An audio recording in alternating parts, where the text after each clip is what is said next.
China is again facing a grim battle with COVID 19 as southern manufacturing hub. Guangzhou locked down its largest district while capital Beijing is in semi lockdown amid record new infections daily from central Henan province to the southwest. Authorities on Monday announced 26,824 new local cases, close to country's peak in April. Guangzhou city in South China's province has been hit hardest and announced a 5-day lockdown on Monday for the most populous district of Baiyong and suspended dine-in services and shut nightclubs and theaters in the main business district. During the severest flare-up in Guangzhou for more than half a month, the city has accumulated more than 80,000 infections. In Beijing, where authorities reported 962 new infections on Monday, one of the highest official figures, students in schools in several districts began studying online after officials called for residents in some of its hardest hit areas to stay home. China has continued with strict zero COVID strategy that relies on lockdowns, mass testing and border controls to stamp out the virus wherever flare-ups occur. Despite relaxing some COVID restrictions, including slashing quarantine for international arrivals from 7 to 5 days and calling for more targeted measures, Beijing has repeatedly ruled out doing away with the principle of zero COVID, even as public is increasingly frustrated with the policy and many protests have erupted. Beijing's international airport wore a deserted look as city further tightened rules for entering the city even for domestic travelers.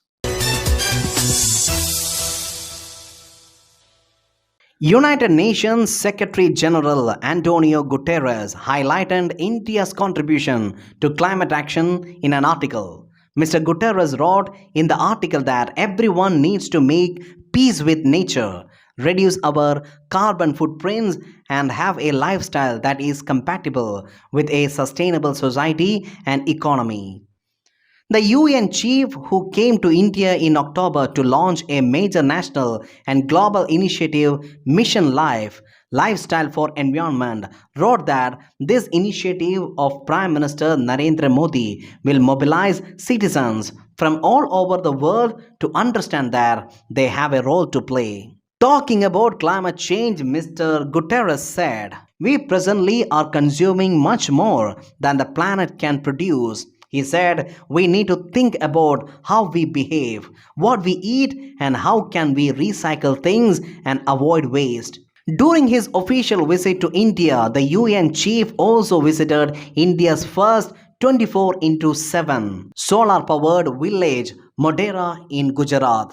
Highlighting the benefits of project, Guterres said the gigantic project of India, which entails commitment to achieve 500 GW renewable energy generation by 2030, is a very important contribution to climate action. He wrote that the solar project is a remarkable one of inclusivity and solidarity and very much in line with what the United Nations has presented in its Agenda 2030, the Sustainable Development Goals, which aims to eradicate poverty and improve living conditions for everybody everywhere. 27. The UN Conference of Parties COP27 agreed for establishing the Special Loss and Damage Fund. The fund will help to make up for the losses suffered by developing nations that are vulnerable to climate change. Confirming the agreement for creating a loss and damage fund, the COP27 in a tweet said, "History was made today at COP27 in Sharm el-Sheikh as parties agreed to the establishment of a long-awaited loss and damage fund for assisting developing countries that are particularly vulnerable to the adverse effects of climate change." The delegates at the COP27 applauded after the Loss and Damage Fund was adopted after days of negotiations over the proposal. Negotiators and non-governmental organizations stressed that the fund was a significant achievement. The head of United Nations nuclear watchdog has warned that whoever fired artillery at Ukraine's Zaporizhzhia nuclear power plant was playing with fire. The International Atomic Energy Agency (IAEA) said on Sunday, November 20, that more than a dozen of blasts shook the nuclear plant.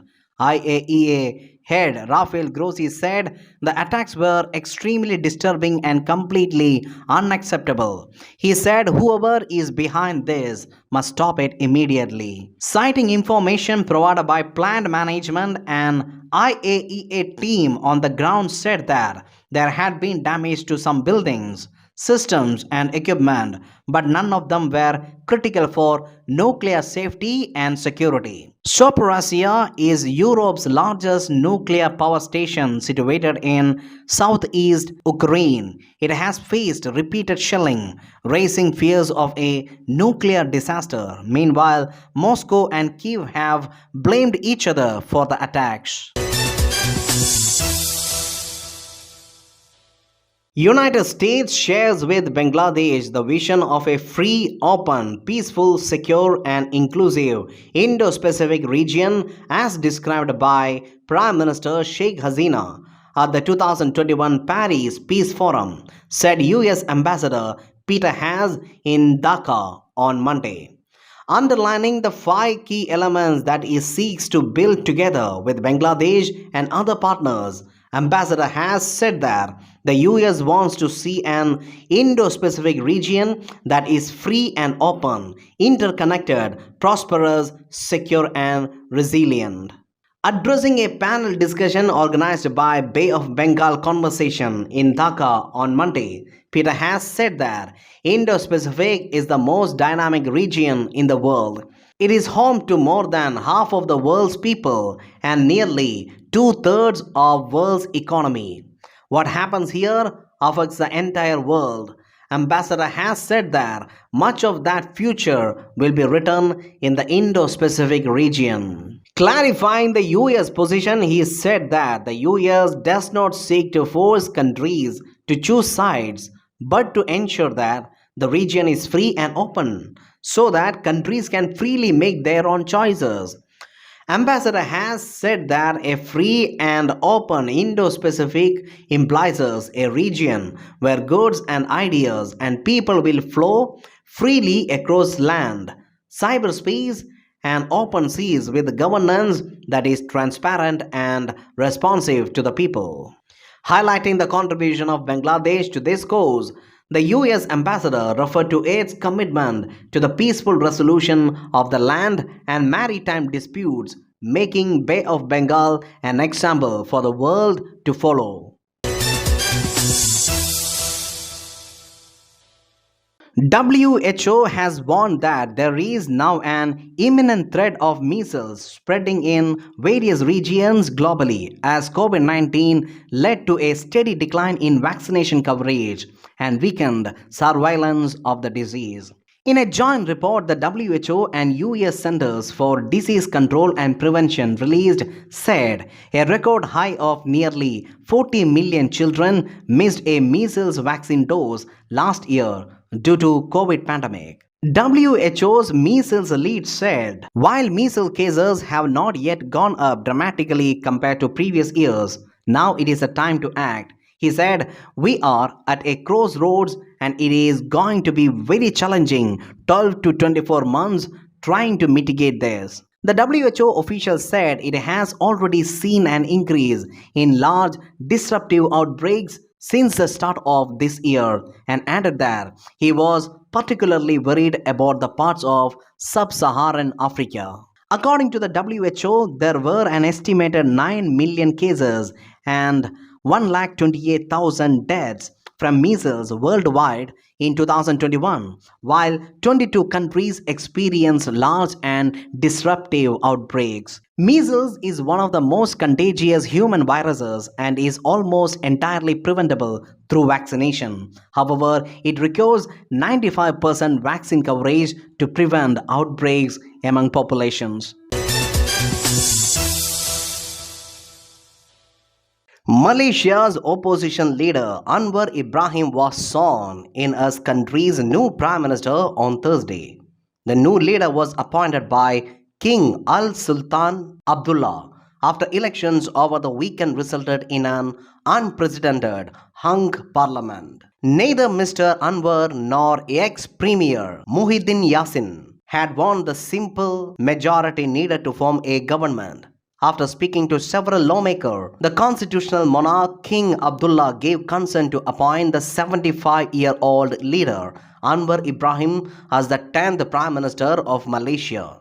Mr. Anwar was Deputy Prime Minister in the 1990s and the official Prime Minister in waiting in 2018. The Central Bank of Sri Lanka has kept the lending rates unchanged at 15.5% following a monetary policy meeting on Thursday. Report says that keeping the lending rates unchanged, the Central Bank of Sri Lanka said that the prevailing tight monetary policy stance is necessary to rein in any underlying demand pressures in the economy. The bank has so far hiked rates by a record 950 basis points this year to battle runaway inflation in the island. Meanwhile, the inflation rate has eased to 70.6% in October after hitting a record high of 73.7% in the previous month. The bank expects inflation to decelerate further in the ensuing period. An acute dollar shortage has left Sri Lanka struggling to pay for essential imports of food, fuel, and medicine, and witnessed protests which forced the then president Gotabaya Rajapaksa to flee Sri Lanka. With Colombo facing shortages of essentials, India extended aid worth about 4 billion US dollars to keep the country afloat. India has also supported Sri Lanka's bid for an International Monetary Fund bailout package and held discussions for restructuring of its debt in September this year. In China, a massive labor protest has been reported at Foxconn's Senso factory against its zero-COVID policy. The laborers and workers at Foxconn's Senso factory held protest on the factory campus, where they have had to stay since a closed-loop system was announced to counter the spread of COVID-19 without compromising productivity under the zero-COVID policy. Videos of violence in Senso showed masked laborers facing off police in protective suits. The violence comes as Chinese city Senso, which is home to a flagship iPhone factory, again tightened its COVID-19 measures, making it the only major economy still subscribed to full lockdowns to face virus outbreaks. Sri Lanka President Ranil Wickremesinghe has invited all parties to discuss a lasting solution to the island nation's decades-long ethnic issue involving Tamil minorities. Speaking at the parliament yesterday, the president expressed confidence in finding a solution by next year. He said that an all-party meeting will be called in week following 11th of December. Mr. Wickremesinghe had previously invited all Tamil political parties to hold a discussion on issues faced by Tamil community. The meeting was called with a view to resolving them with no foreign intervention by the 4th of February next year, when Sri Lanka celebrates 75 years of independence from the British. External Affairs Minister today reiterated that India's position on Kosovo is well known and there is no change in it. Ministry spokesperson Arindam Bakshi said this is in response to media queries regarding reports on the opening of India-Kosovo Commercial Economic Office in New Delhi. The correspondent reports that Kosovo had declared independence from Serbia in 2008. India has maintained that it abides by the principles of international law and does not recognize Kosovo's secession. India and Serbia are co-founders of the non-aligned movement and have traditionally enjoyed a close partnership for decades. Death tolls rise to over 160 after earthquake hits island of Java, Indonesia. Nepal records 61% voter turnout in elections, says Election Commission. Turkey launches airstrikes over northern regions of Syria and Iraq, targeting Kurdish groups. Minister of State for External Affairs Dr. Rajkumar Ranjan Singh arrives in Dhaka to attend IORA meeting. Home is a deadly place for many women and girls, UN report reveals. On average, more than 5 women or girls were killed every hour in 2021 by someone in their own family, two UN agencies said in a report published on Wednesday. UN rights body launches Iran human rights investigation. Following calls from UN Human Rights Chief for an independent investigation into ongoing deadly violence against protesters in Iran, the Human Rights Council has created a fact-finding mission related to the protests that began on 16th September 2022.